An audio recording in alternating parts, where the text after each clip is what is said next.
ನಯನ ಹೋಮ್ಗೆ welcome. ಇವತ್ತು ಅಮ್ಮನ ಮನೆಗೆ ಬಂದಿದ್ದೇನೆ. ಅಮ್ಮ ಚಟ್ನಿ ಪುಡಿ ಯಾವಾಗಲೂ ಮಾಡುವಾಗ ನಮಗೆ ಇಷ್ಟ ಆಗ್ತಿತ್ತು. ಈಗ ನಿಮಗೂ ಅದನ್ನು ಆ ಚಟ್ನಿ ಪುಡಿಯನ್ನು ಮಾಡುವ ವಿಧಾನ ತೋರಿಸುವ ಅಂತ ಅಮ್ಮನನ್ನು ಕರೆಸ್ತೇನೆ. ಬಾ ಅಮ್ಮ ಈಚೆ.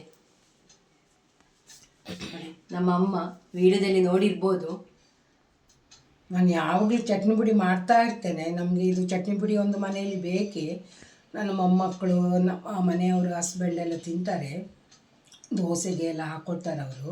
ಚಪಾತಿಗೆಲ್ಲ ಇದನ್ನೇ ನಾವು ಯೂಸ್ ಮಾಡೋದು ಜಾಸ್ತಿ ಹೊರಗಿಂದ ತರೋದು ಕಮ್ಮಿ ನಾವು. ಹಾಗಾಗಿ ಈಗ ಸ್ಟಾರ್ಟ್ ಮಾಡ್ತೇವೆ ನೋಡಿ. ಇದು ಕೊಬ್ಬರಿ ಒಣ ಕೊಬ್ಬರಿಯನ್ನು ತುರಿದಿಟ್ಟದು. ಇದು ಪುಟಾಣಿ ಚಟ್ನಿ, ಹೋಟ್ಲಲ್ಲಿ ಚಟ್ನಿಗೆ ಹಾಕ್ತಾರೆ ನೋಡಿ ಅದು. ಇದು ತೊಗರಿಬೇಳೆ, ಇದು ಇಡೀ ಹೆಸರು, ಇದು ನೆಲಕಡಲೆ, ಇದು ಬಿಳಿ ಎಳ್ಳು, ಇದು ಹೆಸರು ಬೇಳೆ, ಇದು ಹುಚ್ಚೆಳ್ಳು ಅಂತ ಬರ್ತದೆ. ಪರವೂರಲ್ಲಿ ಸಿಗ್ತದೆ ನಮಗೆ, ಇಲ್ಲಿ ಉಡುಪಿಯಲ್ಲಿ ಸಿಗೋದಿಲ್ಲ, ನಾವು ಅಲ್ಲಿಂದ ತರಿಸಿಟ್ಕೊಂಡದು. ಇದು ಹುರುಳಿ, ಇದು ಉದ್ದಿನಬೇಳೆ, ಇದು ಕಡಲೆಬೇಳೆ. ಕೊಬ್ಬರಿ ಮಾತ್ರ 2 ತೆಂಗಿನಕಾಯಿ ತಗೊಂಡಿದ್ದಾರೆ, ಒಣ ಕೊಬ್ಬರಿ.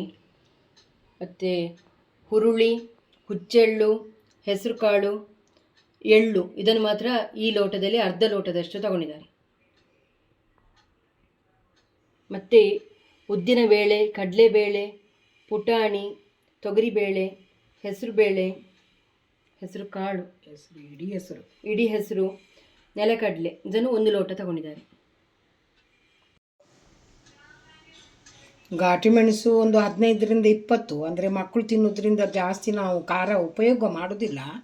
ಮತ್ತು ಇದು ರುಚಿಗೆ ತಕ್ಕ ಉಪ್ಪು, ಪರಿಮಳಕ್ಕೆ ಕೊತ್ತಂಬರಿ ಬೀಜ, ಮತ್ತೊಂದು ಸ್ವಲ್ಪ 1 ಚಮಚ 1.5 ಚಮಚ ಜೀರಿಗೆ ಹಾಕ್ತೇವೆ. ಅದಕ್ಕೆ ಬೇಕಾದಷ್ಟು ಹುಳಿ, ಮತ್ತು ಇದೆಲ್ಲ ಒಳ್ಳೆಯದಲ್ವ ದೇಹಕ್ಕಂತ ಹೇಳಿ ಬೀಜ ಸ್ವಲ್ಪ, ಬಾದಾಮಿ ಸ್ವಲ್ಪ ಹಾಕ್ತೇವೆ. ಅದು ಎಲ್ಲ ಲೆಕ್ಕ ಬೇಕು ಅಂತಿಲ್ಲ, ನಮ್ಮ ಇಷ್ಟಕ್ಕೆ ಒಂದು ಹಾಕೋದು, ರುಚಿಗೆ ಒಳ್ಳೆಯದಾಗ್ತದೆ, ಮಕ್ಕಳು ತಿಂತಾರಲ್ಲ ಚಟ್ನಿ ಪುಡಿ ಅಂತ ಹೇಳಿ ನಾವು ಹಾಕಿ ಇಷ್ಟೆಲ್ಲ ಸಾಮಾನು ಹಾಕಿ ಒಂದು ಚಟ್ನಿ ಪುಡಿ ಮಾಡಿದರೆ ನಮಗೊಂದು 15-20 1 ತಿಂಗಳು ಬರ್ತದೆ. ಮತ್ತು ಪುನಃ ಒಂದು ಸಲ ಮಾಡ್ತೇವೆ, ಪುನಃ ಹಾಗೆ ಮಾಡ್ತಾ ಇರ್ತೇವೆ. ಇದನ್ನೆಲ್ಲ ಈಗ ಹುರಿತೇನೆ, ಒಂದೊಂದೇ ಹಾಗೆ ಹುರಿಬೇಕು, ಎಲ್ಲೊಟ್ಟಿಗೆ ಹಾಕಬಾರ್ದು. ಹಾಕಿದರೆ ಒಂದೊಂದು ಐಟಮು ಕರೆಕ್ಟಿಗೆ ಹೋಗ್ತದೆ.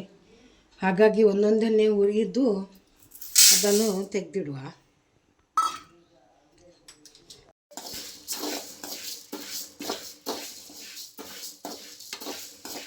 ಆಗ್ತಾ ಬಂತು, ಕೆಂಪಾಯಿತು ನೋಡಿ, ಇಷ್ಟ ಆಗುವಾಗ ತೆಗಿಬೇಕು.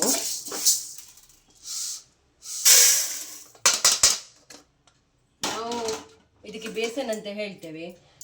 ಅದನ್ನು ಡ್ರೈ ಮಾಡಿ ಇಟ್ಕೊಂಡಿದ್ದೇವೆ, ಒಣಗಿರ್ಬೇಕದು. ಸಣ್ಣ ಇದು ಬೆಂಕಿಯಲ್ಲಿ ಮಾಡಿದರೆ ಆಗೋದಿಲ್ಲ. ಇದು ಜೋರು ಹೈಯ ಇಟ್ಕೊಂಡು ಫಸ್ಟು ಒಂದು 5 ನಿಮಿಷ ಎಲ್ಲ ಹುರಿಬೇಕು, ಮತ್ತೆ ಸಣ್ಣ ಮಾಡಬೇಕು. ಫಸ್ಟೇ ಸಣ್ಣ ಮಾಡಿದರೆ ಏನು ನಾಟುವುದೇ ಇಲ್ಲ ಬೆಂಕಿ ಅದಕ್ಕೆ. ಈಗ ನಾನು ಹೈ ಇದರಲ್ಲೇ ಮಾಡ್ತಾಯಿದ್ದೇನೆ.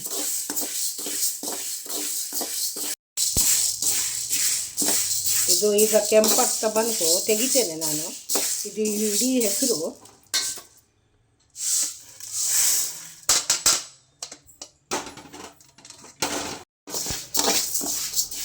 ಇದೀಗ ಉದ್ದಿನಬೇಳೆ ಹಾಕಿದ್ದೇನೆ, ಅದನ್ನು ಹಾಗೆ ಕೆಂಪಾಗುವಷ್ಟು ಹುರಿಬೇಕು. ಹಾಗೆ ಒಂದೊಂದನ್ನೇ ಹೀಗೆ ಹುರಿದು ಒಂದಕ್ಕೆ ಹಾಕಿದರೂ ಪರವಾಗಿಲ್ಲ.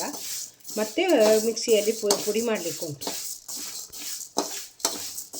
ಇದು ಕಡಲೆಬೇಳೆ ಹಾಕಿದ್ದೇನೆ, ಇದನ್ನು ಕೂಡ ಹೀಗೆ ಹುರಿಬೇಕು ಕೆಂಪಾಗುವ ತನಕ. ಮಾತ್ರ ಇದು ಯಾವುದಕ್ಕೂ ಎಣ್ಣೆ ಹಾಕಲಿಕ್ಕಿಲ್ಲ, ಬರೀ ಡ್ರೈ ರೋಸ್ಟೇ ಮಾಡಬೇಕು.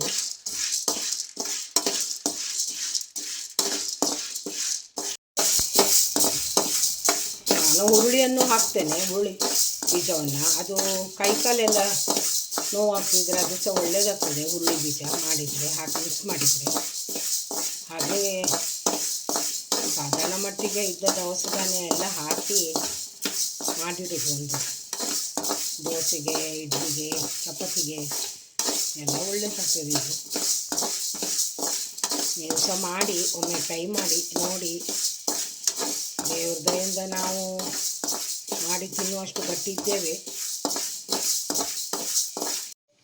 ಇದನ್ನು ಸ್ಲೋ ಮಾಡಿ ಫ್ರೈ ಮಾಡ್ತಾ ಇದ್ದರೆ ಅದು ಸರಿಯಾಗಿ ಅದಕ್ಕೆ ತಾಗುವುದಿಲ್ಲ ಬೆಂಕಿ. ಅದಕ್ಕೆ ನಾನು ಜೋರು ಮಾಡಿ ಹುರಿಯುವುದು ರಪ್ಪ ನೋಡಿ ಹೀಗೆ ಸಟ್ಟಗೆ ಬಿಡಬಾರ್ದು, ಬಿಡಿದ್ರೆ ತಳ ಅಡಿ ಹಿಡಿತದೆ, ಕೆಲವು ಕರಟಿ ಹೋಗ್ತದೆ, ಕೆಲವು ಹುರಿಯುವುದಿಲ್ಲ. ಅದಕ್ಕೆ ಜೋರು ಮಾಡಬೇಕು, ಈ ಸಟ್ಟಗನ್ನು ಬಿಡಬಾರ್ದು, ಹೀಗೆ ಅಂದಾಡ್ತಾ ಇರಬೇಕು ಕಾಳಿನ ಮೇಲೆ. ಆವಾಗ ಚೆನ್ನಾಗಿ ಎಲ್ಲ ಸಹ ಒಂದೇ ಲೆಕ್ಕ ಆಗ್ತದೆ, ಹುರಿತದೆ.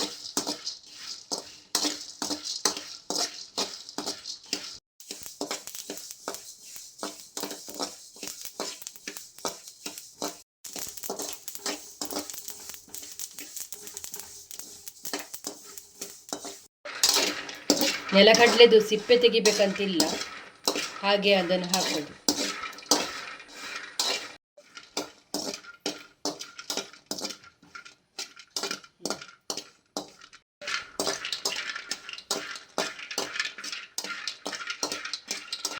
ಜೀರಿಗೆ ಮತ್ತು ಕೊತ್ತಂಬರಿ ನಾವು ಒಟ್ಟಿಗೆ ಹಾಕಿದ್ದೇವೆ, ಅದನ್ನು ಒಟ್ಟಿಗೆ ಹುರಿಬೋದು ಸ್ವಲ್ಪ ಸ್ವಲ್ಪ ಹಾಕಿದ್ರಿಂದ.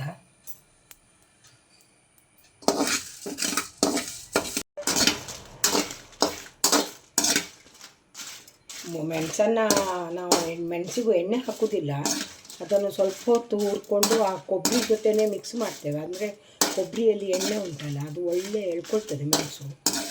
ಯಾವುದಕ್ಕೂ ಎಣ್ಣೆ ಹಾಕೋದಿಲ್ಲ ನಾವು. ಅದು ಮತ್ತು ಸ್ವಲ್ಪ ಸಮಯ ಬಿಟ್ಟ ಮೇಲೆ ಚಟ್ನಿ ಪುಡಿ ಎಣ್ಣೆ ಜಿಡ್ಡು ಬರ್ತದೆ, ಅದರಿಂದ ಇದು ಚೂರೇ ಸ್ವಲ್ಪನೂ ಎಣ್ಣೆ ಜಿಡ್ಡು ಬರುತ್ತಿಲ್ಲ, ಎಲ್ಲ ಡ್ರೈ ಆದ್ದರಿಂದ ಸ್ಲೋ ಆಗಿ.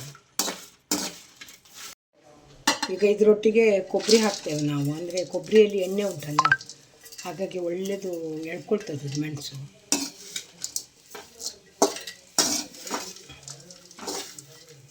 ಇದು ಮಾತ್ರ ತುಂಬ ಜೋರು ಮಾಡಬಾರ್ದು ಬೆಂಕಿ, ಕೊಬ್ಬರಿ ಎಲ್ಲ ಸುಟ್ಟೋಗ್ತದೆ ಇದು ಹುರಿಯುವಾಗ. ಒಳ್ಳೆಯದು ಮಾಡಿ ಮಾತ್ರ ಇದನ್ನು ಹುರಿಬೇಕು. ಮೈನ್ ಇದರಲ್ಲಿ ಕೊಬ್ಬರಿಯೇ. ಇದನ್ನು ಒಳ್ಳೇದು ಮಾಡಿ ಹುರಿದ್ರೆ ಚಟ್ನಿ ಪುಡಿ ಸಹ ಒಳ್ಳೆಯದಾಗ್ತದೆ ಸ್ಲೋ ಬೆಂಕಿಯಲ್ಲಿ.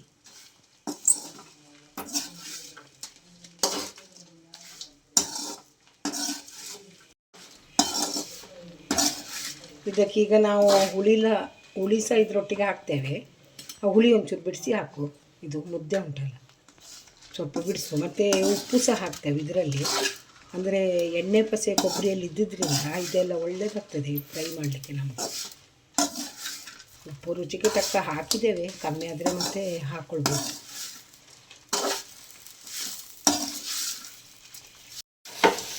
ಇದಕ್ಕೆ ಇನ್ನು 2 ಐಟಮ್ ಉಂಟು ಲಾಸ್ಟು.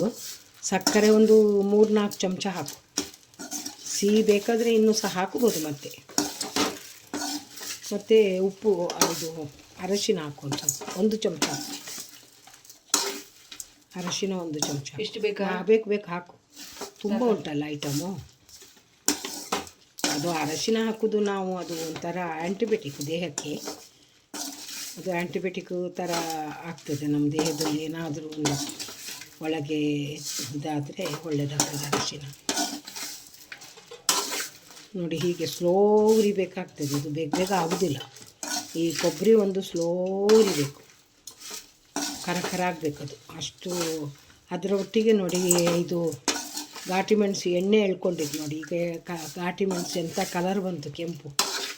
ಆಗ ಒಂಥರ ಆಯಿತು, ಇದರಲ್ಲಿ ಎಣ್ಣೆ ಎಲ್ಲ ಎಳ್ಕೊಂಡಿದ್ದದು. ಈಗ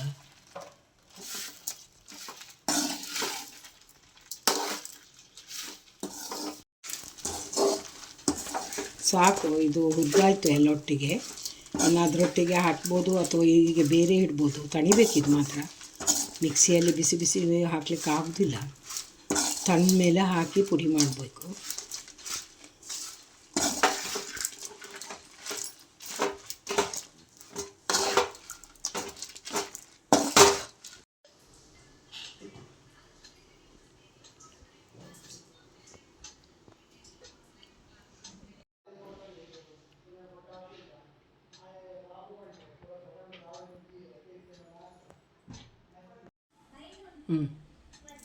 ಅದು ಸ್ವಲ್ಪ ಇದು ಸ್ವಲ್ಪ ಮಿಕ್ಸ್ ಮಾಡಿ ಹಾಕಿ ಪುಡಿ ಮಾಡುವ.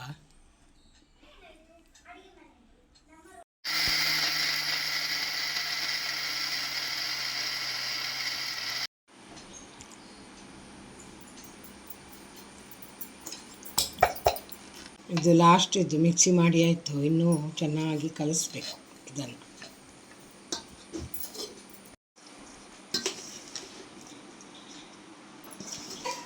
ಇದು ಚೆನ್ನಾಗಿ ಹೀಗೆ ಕಲಸಿ, ಮತ್ತು ಸಿಹಿ ಬೇಕಾದವರಿಗೆ ಪುನಃ ಸಕ್ಕರೆ ಹಾಕ್ಕೊಳ್ಬೋದು ಮಿಕ್ಸಿಯಲ್ಲಿ ಹಾಕಿ, ಉಪ್ಪು ಬೇಕಾದವರಿಗೂ ಹಾಕ್ಕೊಳ್ಬೋದು.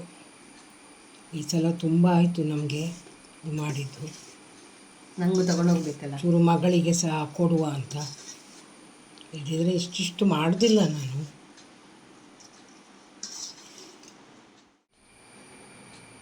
ನಿಮಗೆ ಈ ವಿಡಿಯೋ ಇಷ್ಟ ಆದರೆ ಲೈಕ್ ಮಾಡಿ, ಶೇರ್ ಮಾಡಿ, ಕಮೆಂಟ್ ಮಾಡಿ, ಸಬ್ಸ್ಕ್ರೈಬ್ ಮಾಡ್ಕೊಳ್ಳಿ. ಬಾಯ್. ಬಾಯ್.